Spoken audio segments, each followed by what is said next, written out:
Okay.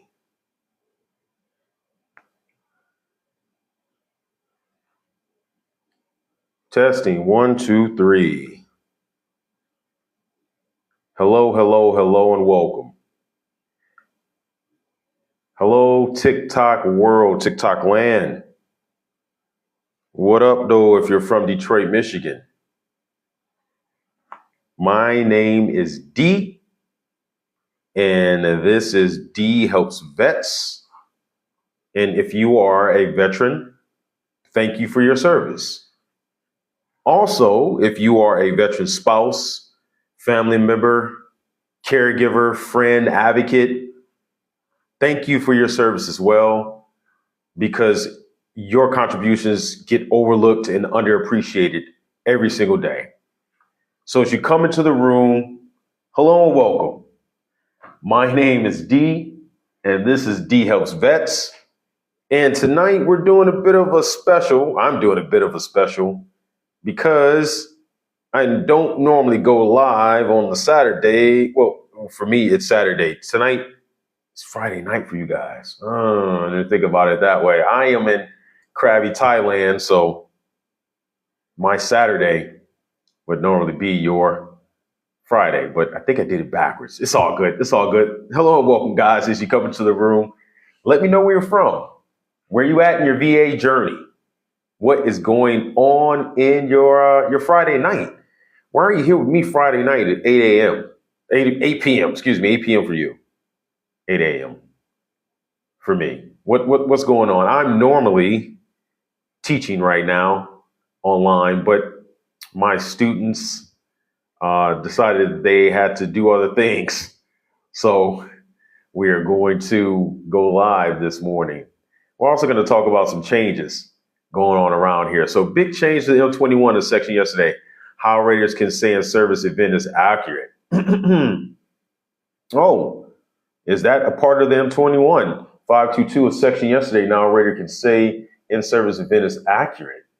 Oh, I'll have to do a bit of research on that one. Daily reminder that the Navy dude gets all the girls.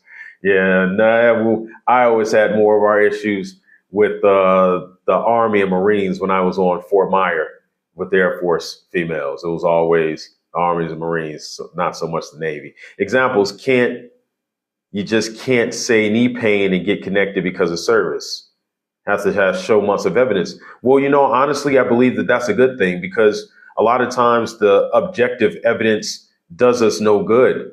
It incentivizes people to exaggerate their issues. So, yeah, absolutely. I think that there must be follow up. If veterans want to be rated properly, I truly do think that there should be much more evidence involved. Now, I hope that at the end of the day, it does not become an overburdens in that arena.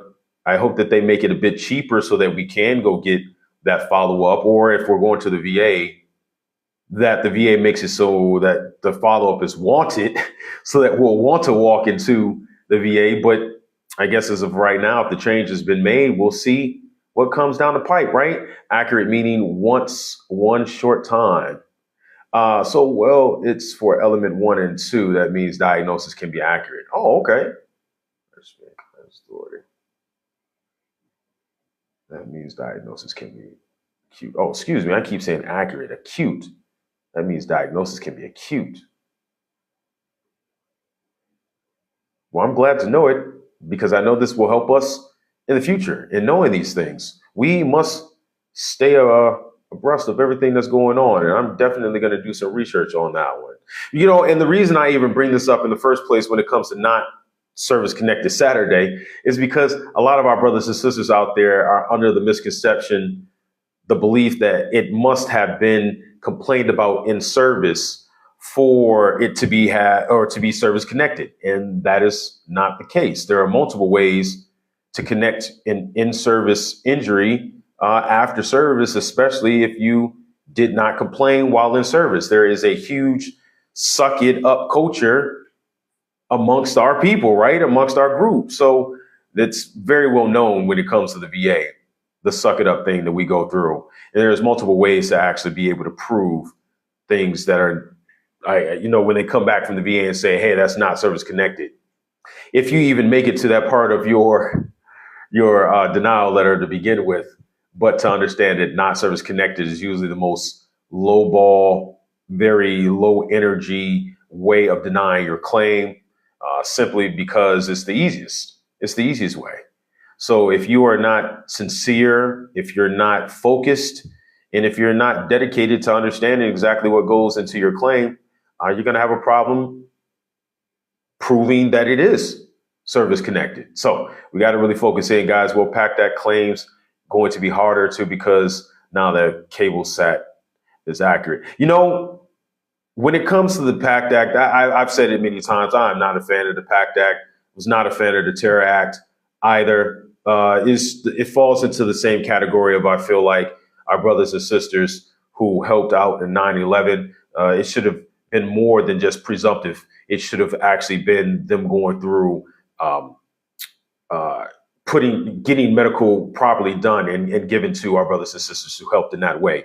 So if you were in Camp Lejeune at any point in time during those years, even for a day, it should have been presumptive from that point. No act should have needed to be involved. So that's just my thought process of it. If they knew that you were there and you've proven that you were there, why have to go through it in the first place? But I know it's all bureaucracy, and I know how these things work. So with that being the case, I hope that it doesn't make it much more difficult. But if it does, it's just something else, another hurdle we've got to overcome. And this is why we must sit down and have these conversations about not being service connected, because not service connected is literally the most lowball way for the VA to tell you that your claim is denied. It is just a very easy, let's chuck you one and see if you're going to lob it back over. And a lot of us stop when we hear it because we say, well, I didn't complain in service. I have no in-service records. And then I have to be honest, a lot of you don't remember having gone in while you were in service. So you will find that if you requested your in-service records, you'd actually find out that you did, as a matter of fact. So with those things being said, until we really get a lot of these misconceptions and misunderstandings out of the way, a lot of us are just going to be underrated. Some of us not rated properly at all, which is why we got to come together. So guys, thank you for the follows. Thank you for the likes.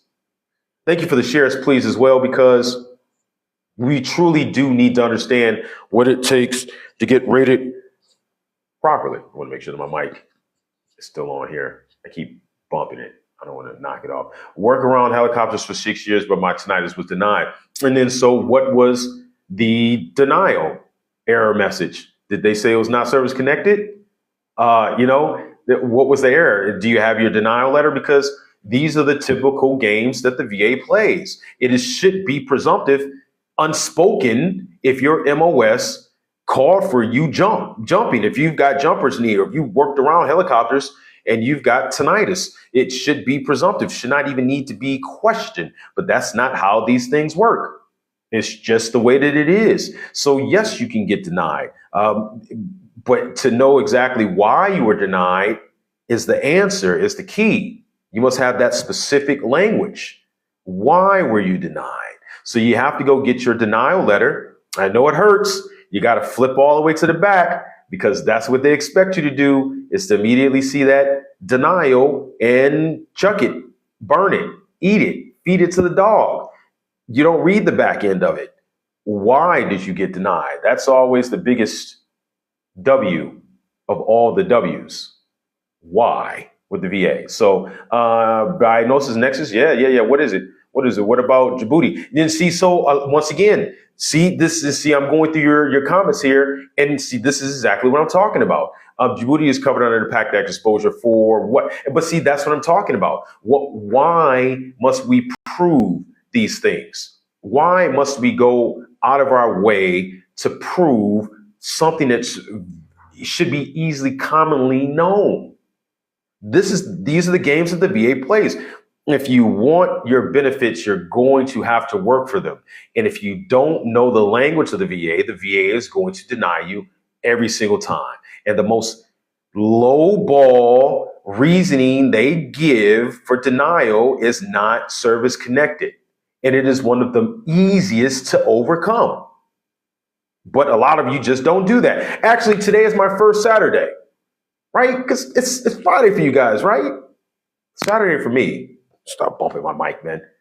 It's Saturday morning for me. It's Friday for you guys. I wanted it to be on Saturday, but it won't be this day normally because I usually work with foreign students. I teach English as a second language.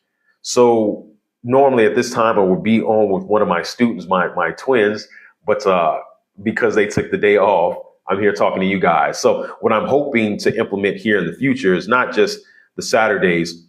I'm doing this more of an impromptu. I had a lot of people come to me, ask me about this, and I really wanted to get this information and this message out here. But what I truly am going to focus in on is our Tactical Thursday, where if you have a specific question, if you are part of the sub community, I believe it's only $9.99 per month. You will be able to ask your questions specifically and get it answered in real time. Because just like what's happening right now, I want to answer your questions, but my brain does not filter quick enough. I see your comments and I want to answer them, but I see a next one and I chase that ball too.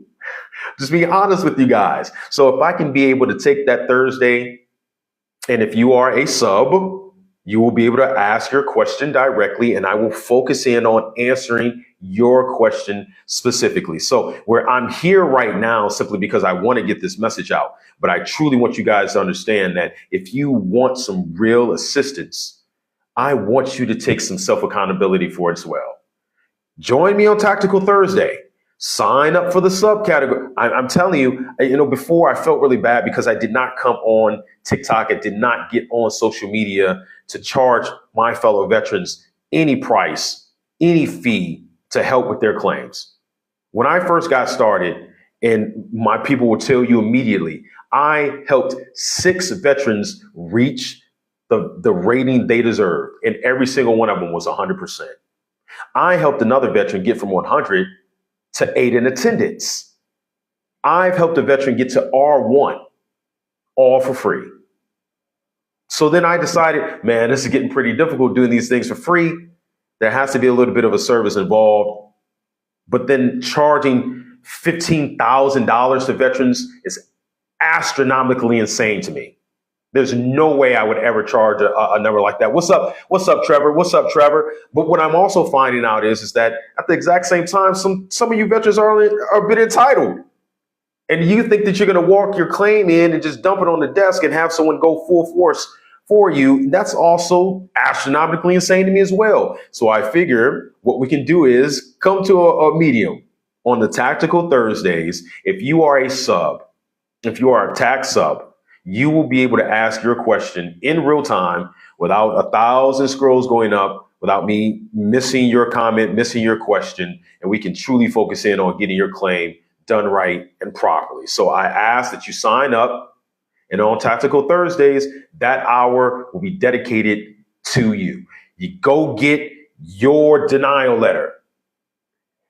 Go get your spouse who doesn't want to talk about these things. Go figure out exactly why you got denied, not just that generality of they told me it was not service connected.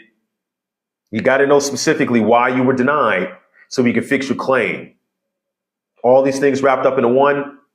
Tactical Thursdays will be for subs only, and then we'll get your claim moving in the right direction. I don't want you guys to have to keep hopping on Zoom, the Google Meets. It just seems like a lot. It seems like a lot extra.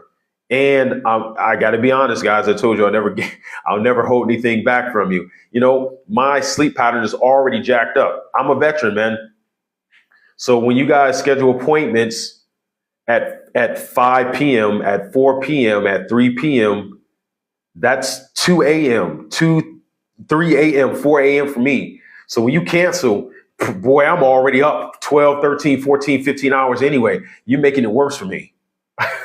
So we are going to come together on Tactical Thursdays so that you can get your question answered properly in real time without having to filter through all the extra questions and be missed. So there we go. That's the purpose of Tactical Thursdays. Now I want to try to get back through a couple of these comments in here so that I don't miss too much. It's the language. It's 22 years to get. Hey, Cliff, and I don't know if you guys are still out there, but I tell you, it's one of those things. We give the Ric Flair woos to another 100% around here because I know what it takes to climb that mountain to get to 100%, especially 100% P&T. So, hey, vets, if you taught English in Korea, it's a fulfilling passion, but it also takes a lot of time, and it is consuming, especially when it comes to the lesson planning. So I'm learning that the lesson planning takes up a lot of time. I don't know if I like it or not. But I'm getting ready to go back to school here for my BA in elementary education because I enjoy kids, I enjoy school, I enjoy learning, and I enjoy teaching. And it's exactly why I started this entire thing in the first place, not to charge veterans $15K, $14,999, any huge amounts of 6 months of back pay and any of those things. But you also have to understand on the opposite end of watching veterans go from 0 to 100 and having put in full force, going maximum force for a veteran and then not receiving anything is also a problem. I tell you, that's exactly why a lot of VSOs get burnt out very quickly. We're all human. We're all human, man, but we all strive to do better. At least I hope we do. And, that's my goal. So with that being said, if you want true assistance with your claim, sign up for the Tactical Thursday as a TAC vet, a sub vet. I believe it's $9.99 a month. You can come in every Thursday for a whole hour and get your claim looked at, diagnosed, done properly, and without all the extra comments, so that we can get you rated the way that you're supposed to be, get the rating that you deserve. So finally, on step 7 of 8, I'm nervous. We'll be able to decision letter online. No, you won't. Yes, I'm sorry. You will be able to see your decision letter. Steel City, what's up, brother? We're RC, already a vet. Thank you for the rolls. Thank you for the follows, guys. Honestly, I want to see you all succeed. I spent 15 years in the system, finally reaching 100%. And to watch my other brothers and sisters go through the same process without some guidance, man, it's why I'm a VA anarchist. I know I say it all the time. Thank you kindly. I know I say it all the time, but I am a true VA anarchist. I want to see the entire system burn, but it serves a purpose. So you must understand how to navigate that system. And if you don't know how to navigate it properly, you're going to fail every single time. So yes, you can see your decision letter online. And if you're scared of VA.gov, just say you're scared of VA.gov. I'm not talking to you, Steel City. I'm talking to all my brothers and sisters out there, because a lot of times when I talk to you veterans, the majority of you have not logged into VA.gov. Go log into VA.gov.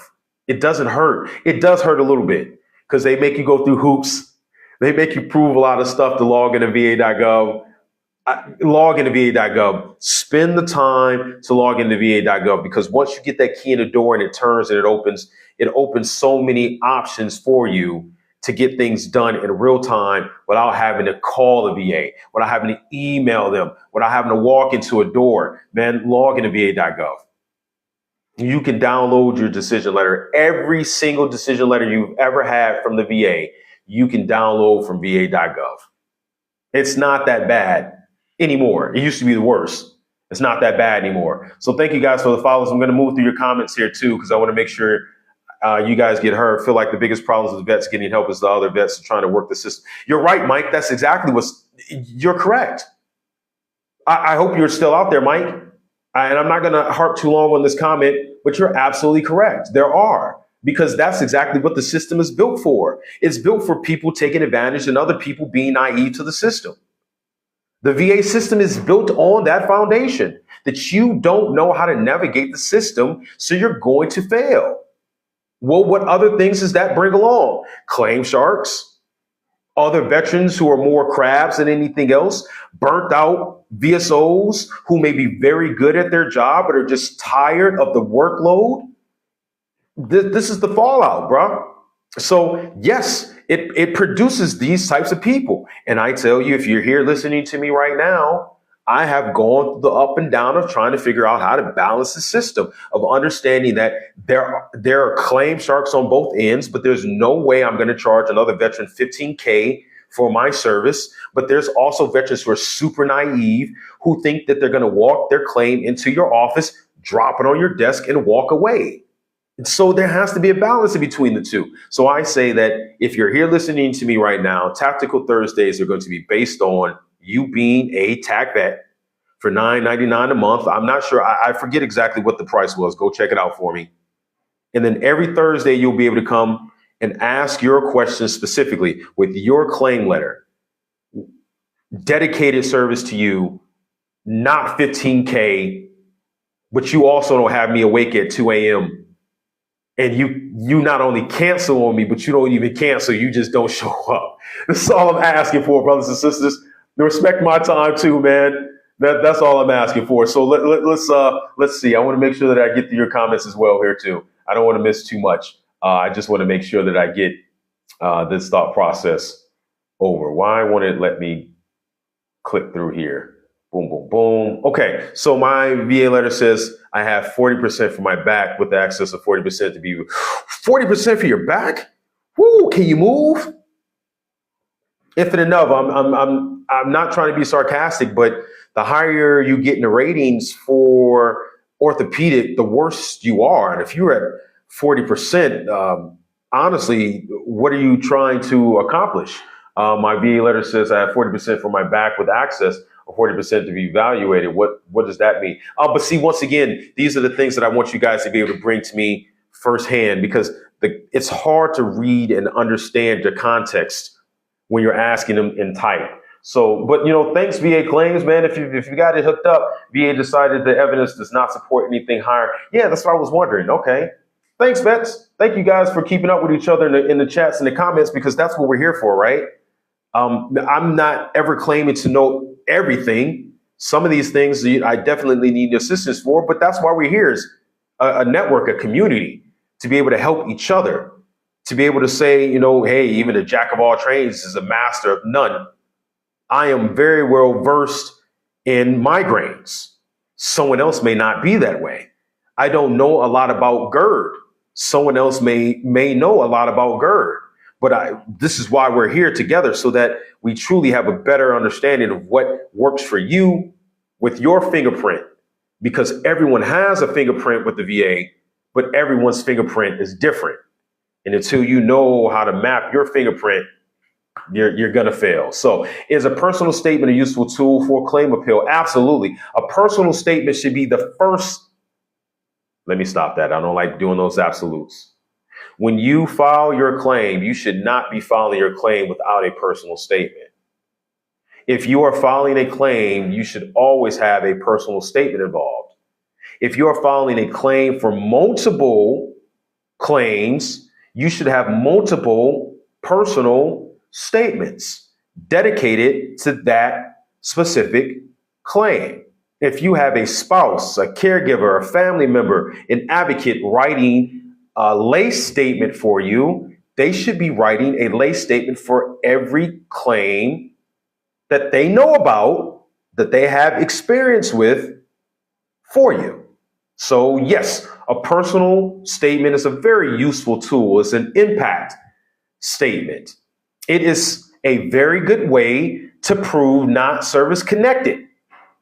A personal statement is a very good way to prove not service connected. There we go.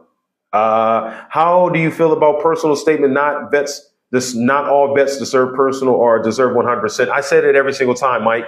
I know maybe some of you guys are pretty new to me, but I will never say every veteran deserves 100%.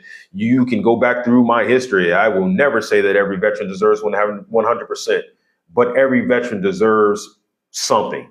If you made it through basic training and you have the designation of a veteran, you deserve something, because I refuse to believe that you made it through basic training and never had an injury, orthopedic and mental. I don't know one veteran who has ever made it through basic training and not had one injury, orthopedic or mental. You ever twisted your ankle coming off a curb? You ever ran in flat boots up a hill, rucksacks? You ever been up for fire, a fire drill at 3 a.m.? Now you can't go back to sleep. Now you're an insomniac. Are you anxious? Do these things fall into place when it comes to it started in service? When did it start? I've never met a veteran in my life that has not had something on the orthopedic and or mental side. So I will never say we all deserve 100%, but we all deserve something. And that's my absolute belief. Maybe 10%, maybe 0%, whatever it may be, but it's something. So, and I'm sorry, I know I'm missing a lot of comments here, so I want to make sure that I roll through them too. Thank you for the follows. Thank you for the likes and the shares. Tactical Thursdays are going to be dedicated to the veterans who truly want this assistance. We are going to sit down, work through your claims step by step, but you must also take some self-accountability here. If you've been denied, go get your decision letter.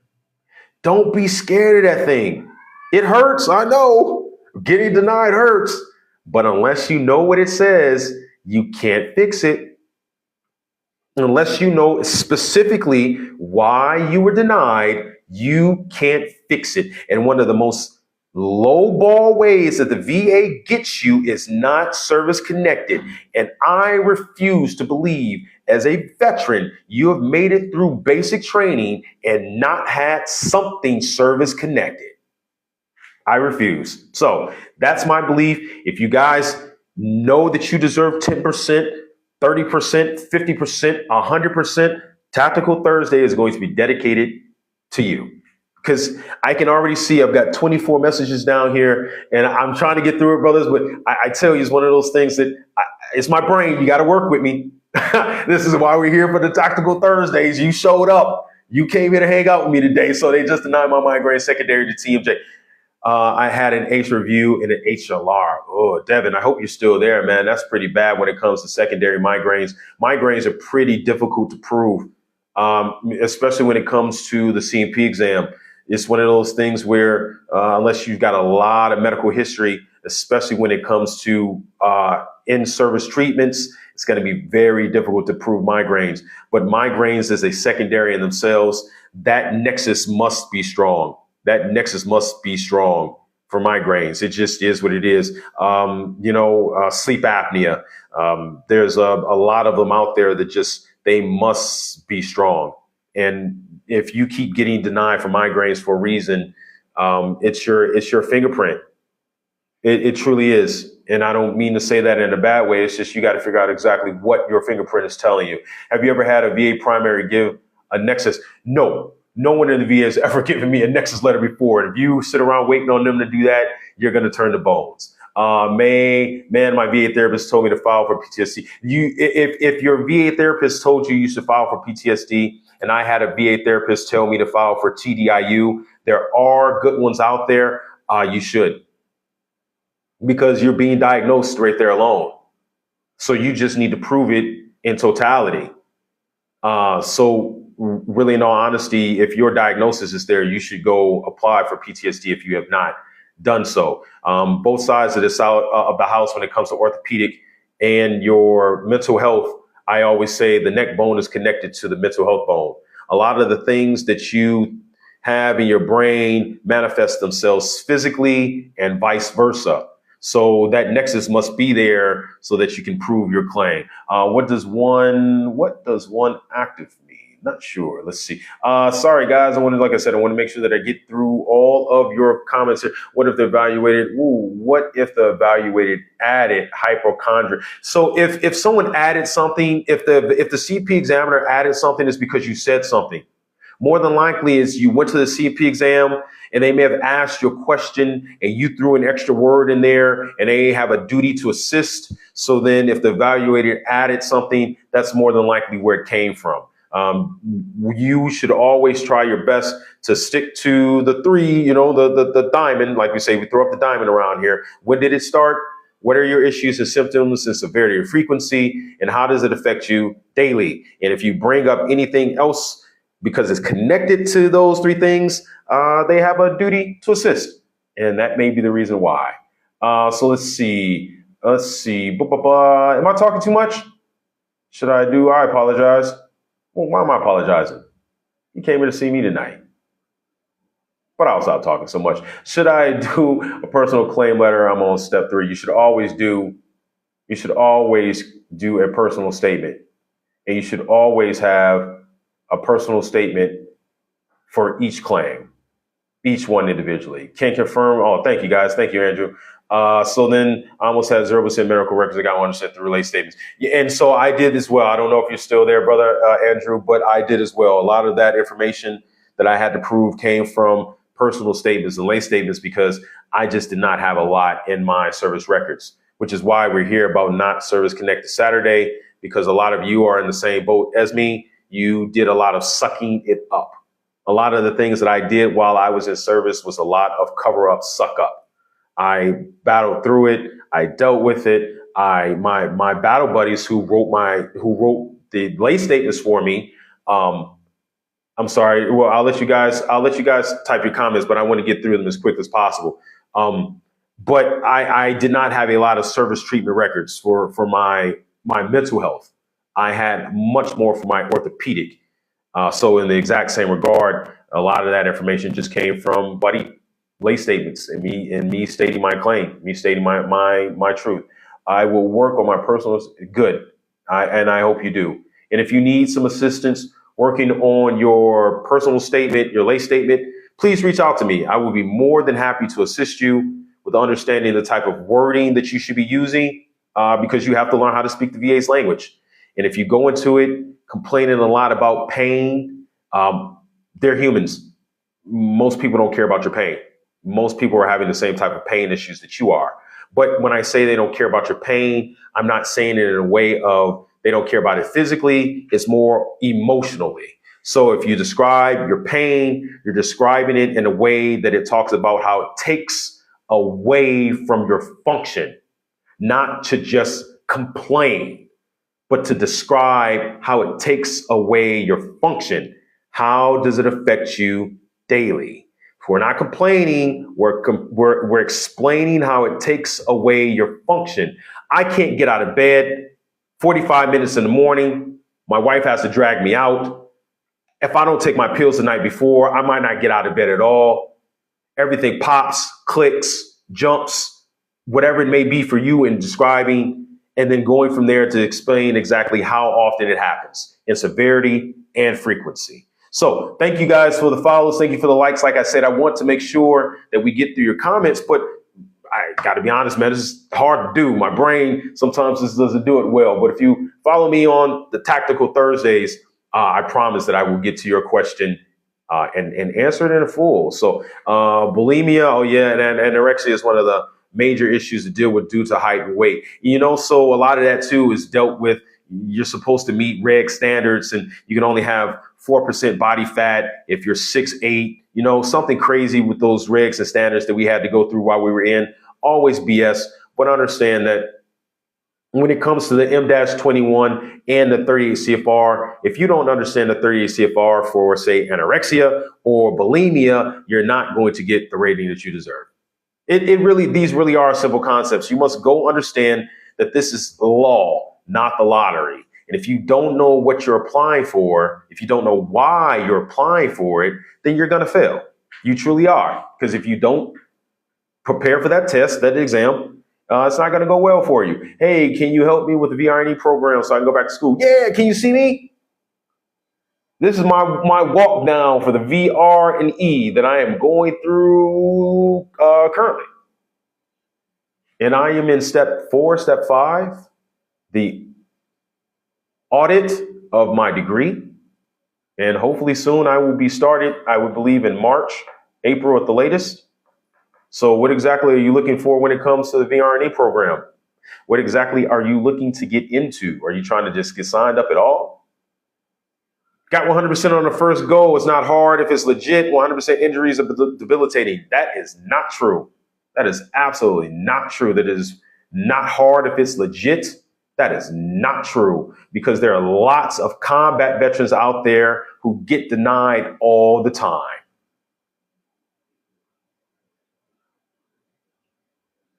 So I understand a lot of you guys hop in here because you're trying to help, but that is not true. So I'll move on past that comment. I'm 70% rating, unfortunately, attempting to align myself to be a patient, brother. And so let me make sure too, because Tyler, I've spent time in facility. I never gatekeep. I never sugarcoat. I've spent time in facility in Ann Arbor, and a few other places as well. And it always saddens me to hear when one of us decides that we're going to check out. I've not only attempted twice myself, but I know brothers and sisters who have as well, and I've watched it happen. I feel for you. I empathize for you. And if you're only at 70%, it is because you have not told your story properly. Even though the evidence is there, you have not told your story properly. So I ask you, please, reach out to me so we can really discuss your claim in totality, because if you are 70%, but you have actually attempted, you should absolutely be at a higher rating. That's my belief. And I'm not guaranteeing anyone anything, but there are levels, there are symptoms and severity. And at 70% and at 100%, S is listed. So please, I ask you to reach out to me so maybe we can work on making sure that you get the increase that you deserve. What if I had TBI on record? Oh, would a migraine be at least considered secondary to that? Absolutely, positively. There are presumptives out there, and then there are unspoken presumptives. I'll give you an example. As a male, if I walk into the VA and I say I have ED issues, it's presumptive for me. The doctor's not going to make me prove it. She may be more than likely to give me pills. That is my diagnosis from a doctor. That does not need to be a secondary to anything. But is it? It absolutely is. It's mental health. It's lower back pain. It's IBS. It's a ton of different things. So it's more presumptive in terms of being an unspoken presumptive. TBI to migraines, depending on how you word your claim, I would believe that would be an unspoken presumptive. But I would always say go get a Nexus letter. I would always say go get a Nexus letter. That is just my opinion. You can take the route of saying that someone on the other end is going to understand that this is unspoken, or you can go get that Nexus letter and make sure that they understand that is a secondary. So let's see. Clarissa. Should I have a question once I get to 100% P&T? Would I have to obtain my DEERS card? You should already have a DEERS card. If you are rated, you should already have a DEERS card. Wait, are you the veteran or are you the dependent? You should already have a DEERS card. If you do not, you should sign up for an appointment to go get your DEERS card. You should not have a DEERS card. There we go. And then, okay, I work with late statement. Yeah, I want to make sure that I keep rolling through the comments. There's a ton of comments in here, guys. Thank you for the follows. Thank you for the likes. Like I said, don't use ChatGPT. Listen, guys, I'm not going to stick too long to the AI. I use AI every day. Some AIs are created better than others.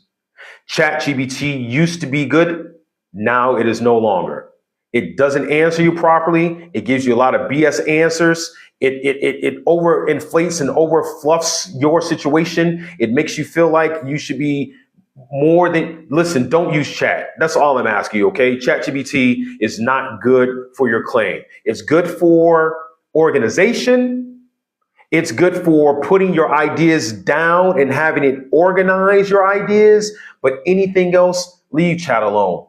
Leave chat alone. There are other applications out there that work much better. I watched another live the other day where the brother was doing veteran AI. There are AIs dedicated to helping you with your claim. And even those AIs are still coming along. Chat is not an end all be all when it comes to your claim. It lies, it fabricates, it hallucinates. If you don't know what you're doing with chat, it's going to get you in trouble. That's my opinion, plain and simple. Okay, so thank you guys for the follows again. Like I say, I'm going to keep moving through it. But yep, I learned doing my research and 100% did it all myself. Dad girl, woo! Because we give those Ric Flair woos to all our 100%ers around here. Like I said, I started out helping 6 other veterans get to 100%. Now it's gotten to a point where even on here, I find out that a lot of veterans, just think that this is a lottery. And it's not. This is law. And unless you understand what goes into it, you're going to fail every single time. It really is a simple concept. Just apply for PTSD with MST, waiting on my CMP, been wanting to do it for 10 years. On both ends, if male or female, I hate to hear it. I hate to hear it because we had a hard culture in my unit when it came to MST. And a lot of things that happened during my time were overlooked, were swept under the rug, and I hate to hear it. I truly do. So if you've been waiting this long, I hope that it really works out the way that you hope that it does.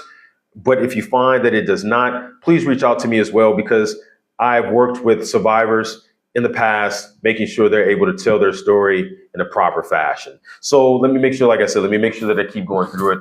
What happens if someone is diagnosed with schizo? Once again, schizo sometimes gets attributed to prehistory. The doctor may try to say where you were schiz before you joined the military or was due to your family history. Try your best to keep the narrative to when did it start? What are your issues and symptoms, the severity and frequency, and how does it affect you daily? And don't let them pull you off into you have family history of drug abuse or whatever it may be. I hate to hear it, but it's one of those things. Denied twice. Well, I was denied BRNE. You were denied BRNE. So if you were denied BRNE and I've been denied BRNE before, yeah, it's one of those things. It's a job interview. It's a job interview. And so you really have to go through the process step by step and understand what you're trying to accomplish. Why are you applying for VRNE? Are you applying because you just want a degree? Because that's not what VRNE is for. It's a readiness for employment. It means you're telling the VA you're ready to try to go back to work. You're just going for a different, not job, career. You're going back for a different career. If you were Special Forces K-9, that's hard to translate out into the real world. There's not many jobs out there for you. So to go back to VRE, you're saying, hey, listen, I got out of the military. I tried to do my job that I learned in the military. It didn't translate well, may have been I just didn't work well with others or blah, blah, blah. I need to cross-train. That's what VRNE is for. So if you're going back to try to just get a degree, they're going to deny you. Now, there's other reasons why they deny you, usually a lot of BS reasons as to why they deny you. And I've heard a lot of trash about why you can get denied. I was told that because I was TDIU that I could not be approved for the program. That is an absolute bold-faced lie. That is an absolute bold-faced lie, but they'll lie to you. So if you got lied to, unfortunately, for the VRNE, just got to prepare yourself. You got to go back with a plan. Got to know you really got to know what you're applying for. I have vertigo and dizziness from tinnitus. I have vertigo and dizziness from vertigo. Maybe migraines, not sure exactly where they started, but I have the exact same. But you may need to get a Nexus letter to prove that your vertigo and dizziness have come from your tinnitus. That's what a Nexus letter does for you. 50% migraines, 10% shin splints, lower back from accident in the Marine Corps. They say my weight. Yep, because they're going to blame it on something else. Deflect. That's what the VA does. They deflect. That's what the VA does is deflect. I enjoy you guys, but see, these are the small things that I say you guys got to do some self-advocacy. I don't know if it's already been answered or not, but what is a DIS card? Please just type in DIS card into Google. Some of these things I see, I get caught up and I don't want to spend too long on too many questions. I'm not trying to be rude. I'm just saying that we got to do some self-advocacy. You got to be able to just go Google some of the stuff. I got a question. I'm on step 7, but the senior rater asked the examiner for opinion. Why? Because they're probably going to send it back to step 5, maybe even step 3. I hate to hear it. But if their senior raters ask an examiner for an opinion, that's what they do. They go back and forth. They ask more information. They gather more information. Maybe a question wasn't answered properly. Maybe somewhere on the DBQ, the examiner wasn't very clear on what their opinion was, what they're stating. So the rater will send it back. They'll say, hey, you got to make this more clear. These things happen. This is the process that goes on within the confines of the VA. I had a ton of side effects and I have to struggle. Yeah, you got to be able to document those side effects as well. You got to be able to write those things down and say, hey, this is the side effect of my medication. This is the side effect of whatever it may be. It's kind of hard to say, but if you are having a side effect, if the side effect is vertigo due to your migraines, you got to be able to document that stuff. You got to go get it diagnosed. You got to be able to write down your symptoms and understand the frequency and severity. It's law. It's law, not the lottery. Yes. Excuse me? Yes. We have worker at 9 a.m. At 9 a.m. And I was only supposed to be here for an hour anyway. Okay. So, guys, I appreciate you guys tonight. They're checking all the cracks. Okay. So I appreciate you guys tonight. So let's see. I'm going to move through some of these a little bit quicker. In this 100% PT is tough to keep a job. It was for me as well. It's why I was rated TDIU. Because that was my biggest problem, was going to work. Going to work was my biggest problem in all facets of it. From working with others to taking direction from a boss who was younger than me, who had no idea what the hell they were talking about, all those things. Working in a group, meeting timelines, remembering deadlines, following through on things and orders, all of those things. You're P&T for a reason. You're 100% for a reason. If you don't know the symptoms in 50%, 70%, 100%, you're not going to get the rating that you deserve. So if it's hard for you to keep a job, you may want to apply for TDIU. You say you're already P&T, so maybe the next step is to go back to VRNE. Maybe the next step is to cross-train into another job. Maybe the next step is to become an entrepreneur and work on your own passion, pursue your own goals and dreams.